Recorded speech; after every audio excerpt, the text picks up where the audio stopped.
கிறிஸ்துவுக்குள் பிரியமுள்ள சகோதர சகோதரிகளே, பலன் தரும் தேவன் எபிசோட் 1841 கர்த்தரை துதிக்கிறேன், மகிமைப்படுத்துகிறேன்.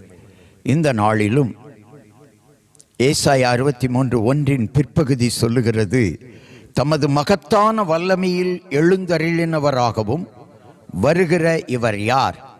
நீதியாய் பேசி ரட்சிக்க வல்லவராகிய நான் தானே. வல்லமையாய் எழுந்தருளினவர்.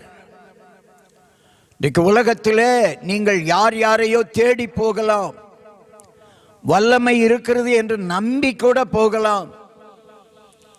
ஆனால் அப்படி நம்பி போனீர்களானால் தோல்விதான் வரும். அப்ப வல்லமை உள்ளவர் யார் என்றால் இயேசு கிறிஸ்து ஒருவர் மாத்திரம்தான். உலகத்திலும் தேவ பரலோகத்திலும் வல்லமை உள்ள ஒருவர். அவர் யார் என்றால் நீதியை பேசுகிறவர், பாதுகாக்க வல்லவர். எனக்கு இந்த உலகத்திலே அநீதி கிடைத்து விட்டது என்று கலங்கி நிற்கிறாயா? உனக்கு நீதி வரப்போகிறது, ரட்சிப்பு வரப்போகிறது. நீதியாய் பேசுகிறவர் உன்னை தேடி வருகிறார், உன்னை பாதுகாக்கிறவர் உன்னை தேடி வருகிறார், வல்லமை உள்ளவர் உன்னை தேடி வருகிறார். நீ அவரை தேடி வருவாயா?